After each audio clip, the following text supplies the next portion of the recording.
Buenas tardes, Tony Cantero. ¿Cómo te va todo, chico? Buenas tardes, Ismael Lorenzo. ¿Cómo andas, mi hermano? Aquí ¿Cómo va tirando. todo? Y tenemos con nosotros a Tony Cantero, que es un poeta de primerísimo orden, con 8 libros publicados. El último me dijiste que era Memorias de ayer. Subidades precisamente, ¿no? Subidades precisamente fue el último publicado, quiero decir, que es el primero de la trilogía, como siempre digo en todas mis entrevistas. De hecho, te saludo y saludo a la audiencia. Subidades es el primero de la trilogía La retórica del momento. Versan unos sobre unos temas y otros sobre otros, en sí temas generales de la vida, pero en estilo retórica. Y bueno, Subidades es un libro un poco más poético, el cual trato el erotismo, trato ciertos temas sociales, pero desde el punto de vista todo es la retórica, pero un poco más suave que la retórica del momento, con un libro próximo que va a salir, que ya esta semana mismo ya sale para prólogo, porque lo que más me había costado era encontrar quién me lo prologara, pero ya lo voy a mandar en Cuba, me lo van a prologar. Entonces el próximo se llama, dime el título, que no estoy muy claro. Memorias de ayer, es este que viene. Subidades y después Memorias de ayer. ¿Cómo? Disculpa. Está Subidades y después tienes Memorias de ayer. Memorias de ayer es el segundo, que versa sobre temas pasados, temas del pasado, pero un poco más, la retórica ya un poco más profunda, ya un poco más no personalizada, pero sí más un poco más detallada, un poco más filosófica. Y el tercero de la trilogía será La elegía vital, que será un libro también poético, pero un poco más poesía que Subidades y que Memorias de ayer. Será un libro más bien que toque los límites de la poesía canción, vamos a decir. O sea, pero los tres están dentro de la poesía, ¿no? Los tres son prosa poética, los tres son de prosa poética, pero los tres tienen vamos a decir, un tempo diferente. Los temas tratados en realidad son los mismos temas de siempre, los temas que nos preocupan a los poetas, pero uno, Subidades, un poco más fantasioso, es por esto de Subidades, un libro un poco más fantasioso, metafórico. Memorias de ayer es un libro profundo, un libro de memorias, de cuentos que me han hecho, de cosas que yo he vivido, de historias que se me ocurren, todas ficticias, pero basadas en temas de la realidad, un poco más filosófico, incluso si es en prosa poética. Y vendrá después, como expliqué, La elegía vital, que es un libro de pura poesía, igual en estilo de retórica, pero verdaderamente poesía que toca casi el ritmo de la canción. O sea, la elegía vital, ¿no? La elegía vital, sí, como el género poético literario, elegía, serán elegías. Elegías, ok, la elegía vital. Bueno, vamos a esperar ver pronto eso, Tony. Y sí, yo espero, porque en realidad, bueno, ha habido un hueco grande entre Subidades, que fue el primer libro de esta trilogía, que lo escribí en 2017, recuerda, ganó el Reinaldo Arenas ya que el fin de año. Después lo publiqué en mayo del 2018, y de allá para acá, pues como que ha habido un silencio, no literario, pero sí en la publicación de libros. Quizás un poco adrede, quizás un poco porque Memorias de ayer es un libro que ha logrado convencerme con el tiempo, pero que me ha costado trabajo, porque hablas del pasado. Intento contar historias que tengan una profundidad filosófica y también cierta moraleja, aunque no sean fábulas. Pero un libro un poco más trabajoso. Se pega, aunque sean cuentos cortos, se pega mucho más al romance que a la poesía, puesto que no hay una línea en el discursar del libro, pero sí hay un tema central que es el pasado, que es la memoria, que es el recuerdo, que es lo vivido.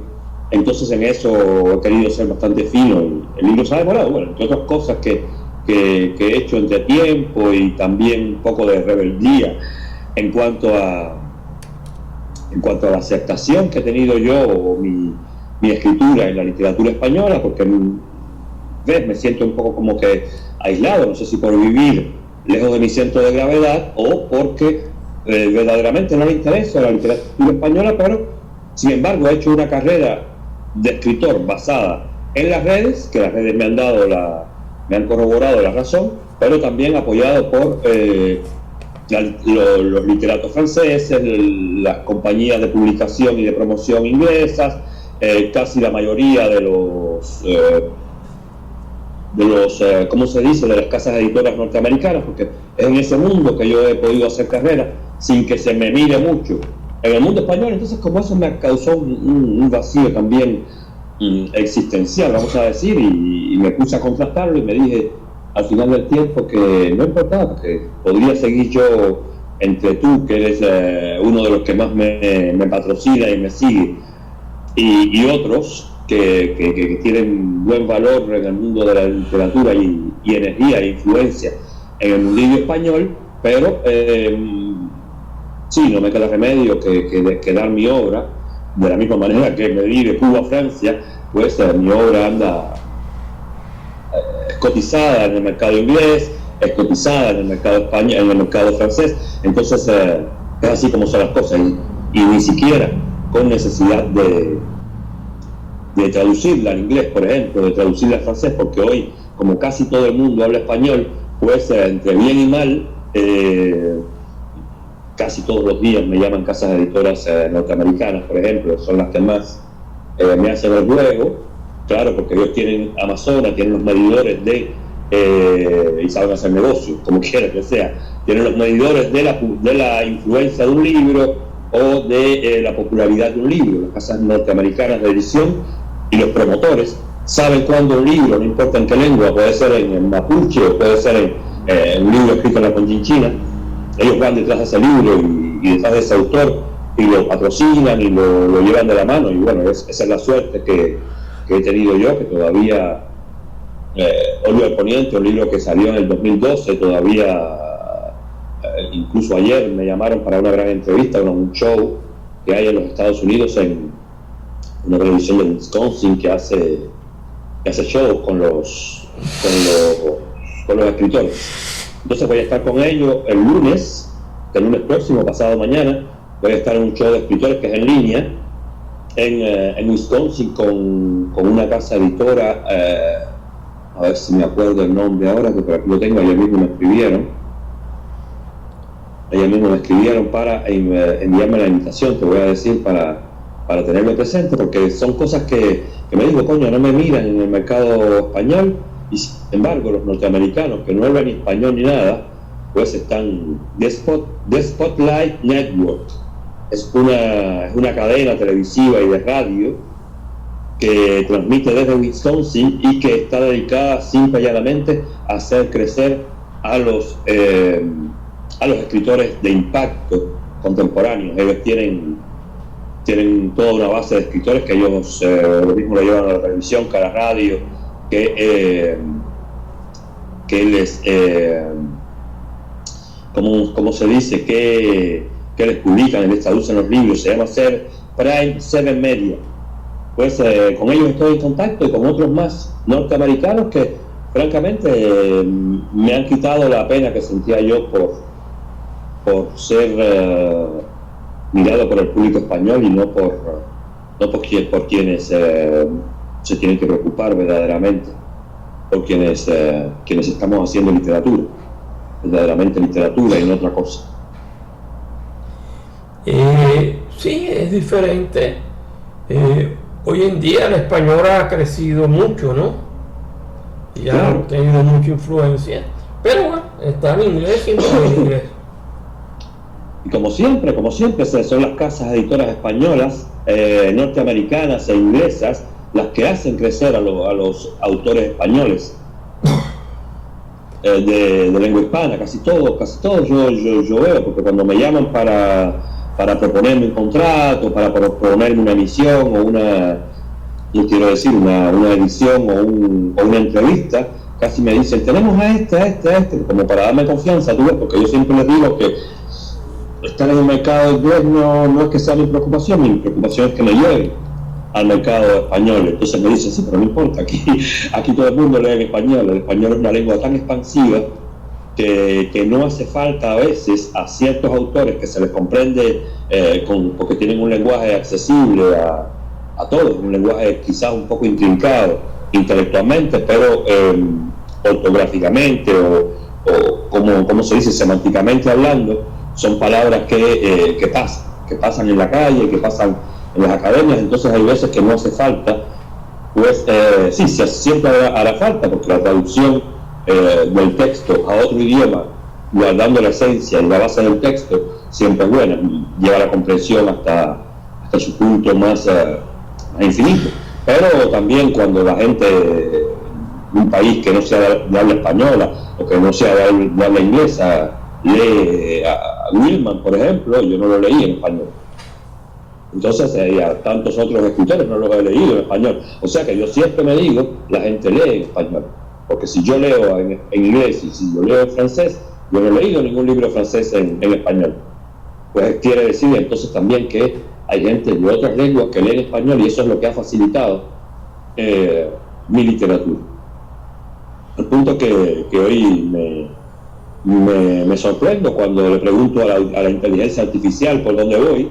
Está bueno siempre saber por dónde uno va, y entonces la inteligencia artificial te saca toda una serie de informaciones y de cosas que se han dicho y de cosas que se escriben y hace resúmenes sobre eso. Entonces más bien entre la inteligencia artificial y la manera de hacer negocios agresiva de las casas editoras anglosajonas, que mi literatura ha llegado a ser conocida. Seguirá siendo así, porque en fin de cuentas son ellos también los que pagan. Eso es lo que hay que pensar, porque esto es un trabajo más allá del amor a la literatura y a las letras, que es lo que existe desde el principio. Eso no se cuenta más.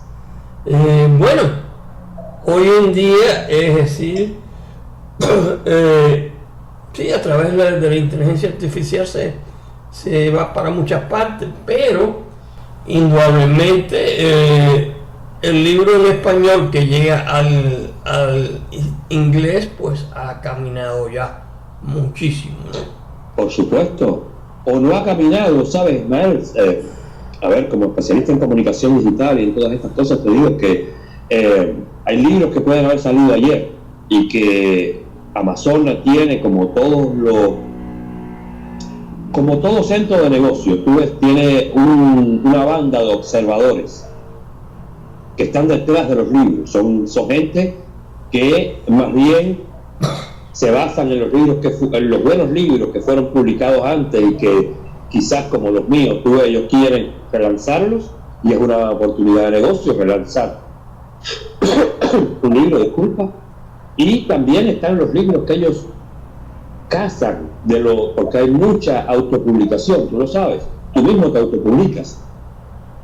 Entonces ellos están detrás de la gente que autopublica, que tiene obras que incluso si no llegan a estar en los primeros planos de las listas de Amazon, sí que tienen buena puja, y sí que ellos saben que incluso tienen hasta más valor comercial muchas veces que valor literario, pero esas son las obras que empujan ellos porque son las que ellos quieren vender. Entonces es como una técnica de las casas editoras norteamericanas de no dejar que Amazon exista así, que sean simplemente los lectores los que se preocupen por ir a buscar un libro el día que se preocupen. No.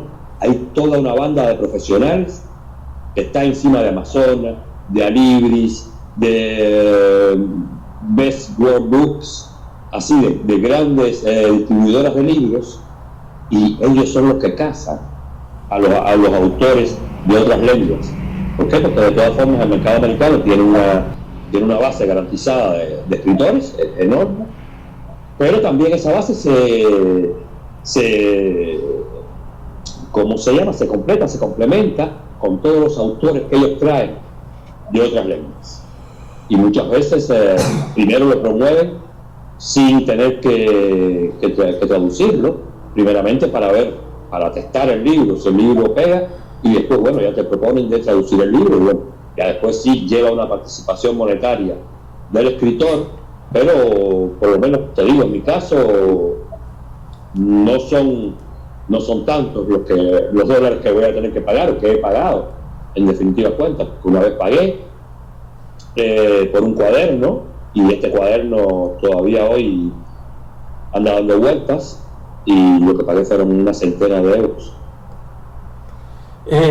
Bueno, no es nada más que un cuaderno. Yo te digo, Amazon tiene sus ventajas. Hoy en Esa es una de las ventajas.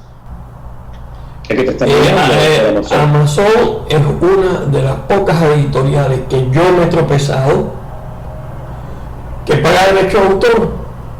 Claro. Porque la mayoría de esas editoriales por ahí tienen la característica de no pagar derechos de autor. ¿Tú comprendes? Claro, porque lo que pasa es que, mira, hay una cosa. Están las grandes editoriales y están las pequeñas editoriales. Amazon no es una editorial, pero tiene vocación de serlo porque es un servicio de publicación.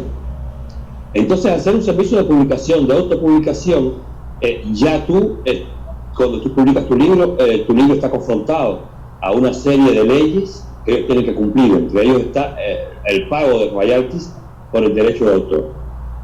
Pero las pequeñas editoriales, lo que pasa es que no rentabilizan el libro.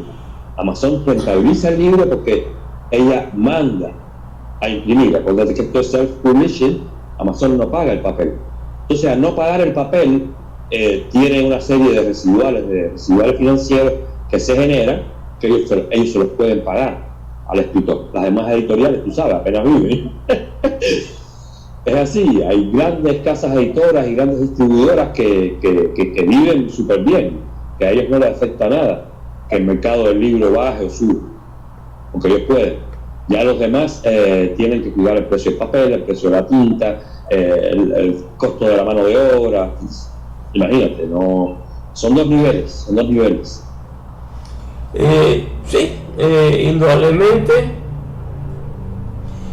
Aparte de eso, yo te voy a decir, los libros que yo más vendido en los últimos años son libros digitales.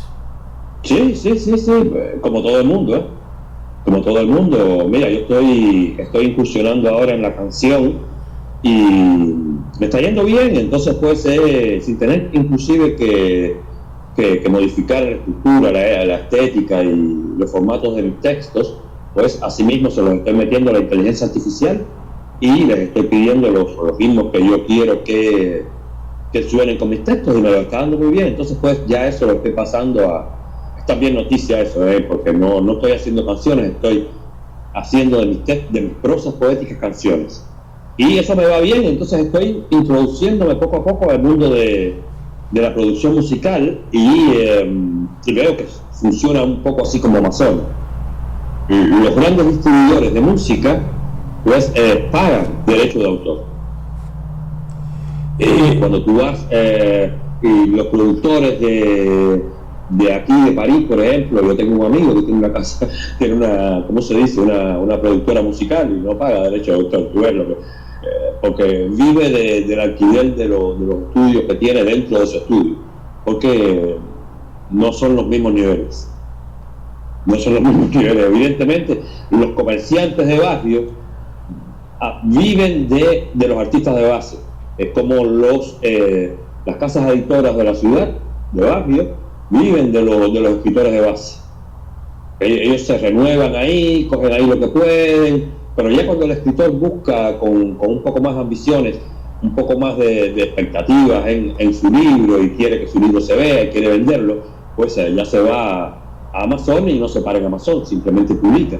Pero está a la expectativa de que Amazon es un mundo y de que ahí detrás hay un mundo profesional mirando los libros y tú lo que tienes es que publicitar tú mismo tu libro. Si no tienes un servicio de promoción pagado, tú lo promocionas y cuando tú vienes a ver la lista de distribuidores de tu libro, al cabo de 20-25 días es enorme, porque las redes sociales le dan vista a tu libro.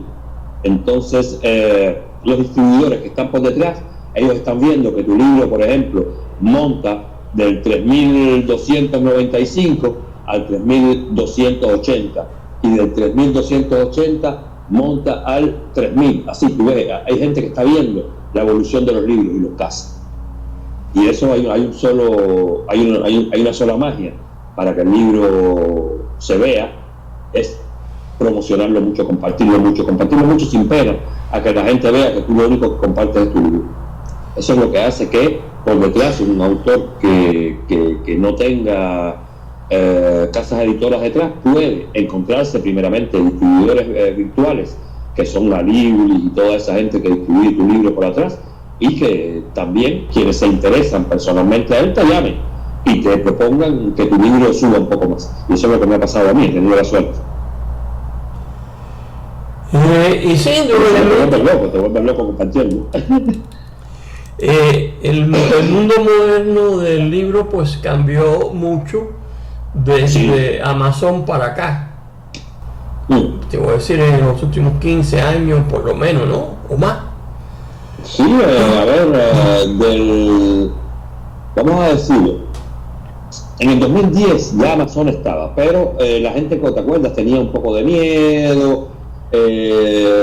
Todavía nosotros, por ejemplo, nosotros nos conocimos en el 2012, si te acuerdas, estábamos con Pelícano, todavía yo que estaba empezando y tú que ya estabas establecido, tú siempre buscabas a las editoras, o las editoras te buscaban porque ya eras conocido, y tú estabas con Pelícano, y Pelícano yo no lo conocía, me llamó, pero yo había hecho una versión de Óleo al Poniente que yo puse en aquel tiempo en Amazonas. Eso fue lo que me dio el medidor. Tú ves que yo lo puse a Amazonas, el libro no estaba terminado todavía, el libro estaba ni siquiera corregido ni nada, y Pelícano me llamó precisamente porque me vieron en Amazonas, y ahí yo me topé con ustedes en ese libro que nos robaron, pero fue precisamente un golpe de gracia que vi yo sacándolo ese año, que un año después o ese mismo año Pelícano quebró, y ustedes estaban ya como que los escritores que de todas formas no iban a Amazonas, ustedes se encontraban, o ya los establecidos casi siempre, porque casi, a ver, un catálogo en español, la mayoría de los autores que tiene son de Latinoamérica y del sur de los Estados Unidos, o quizás que vea un poco más arriba, pero que sean conocidos en el mundo hispano. Ese Pelícano tenía todo un catálogo allí de autores hispanos, todos viviendo en Estados Unidos o por lo menos en Colombia y México. Sí. Si te acuerdas. Indudablemente el mundo editorial ha variado, ¿no? Ya después de ahí ya sí fue Amazon, ¿no? ¿Te acuerdas? De ahí todo salió hacia Amazon. Fue el último año, llegó la crisis precisamente de subprimes. En ese año o se endureció la crisis y las pequeñas editoras, si te acuerdas, todas murieron. Había muchas pequeñas editoras en el 2012 todavía, y todas murieron. Y ahí fue el auge de Amazon, fue a partir de ahí. ¿Por qué? Porque primeramente el servicio de self-publishing es gratis, ¿te acuerdas? No había dinero, nadie tenía dinero. Los escritores mucho menos, porque se nos cayó el mundo. Se cayó el libro en papel. Amazon empezó a sacar el Kindle, ¿te acuerdas? Sí, sí, sí. Y hubo como un bulversemó muy grande en ese año, en el 2012, y los escritores nos quedamos con una mano adelante y una atrás, y yo comenzaba.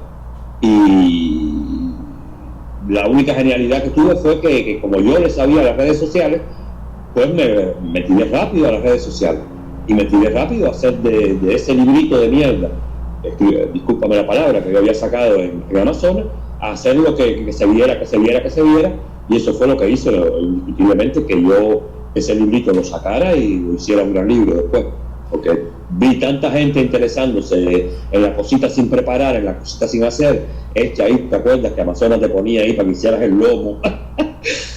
Entonces había que hacerlo en Word y después pasarlo a PDF, aquello era un desastre, todo lo que uno ponía en Amazon, porque comenzaba Amazon a ser conocido y uno no tenía tampoco conocimientos gráficos ni nada de eso. Entonces se hacían libros un poco mediocres, quizás bien escritos, pero con la carátula por aquí como la gente podía, porque ningún escritor es grafista.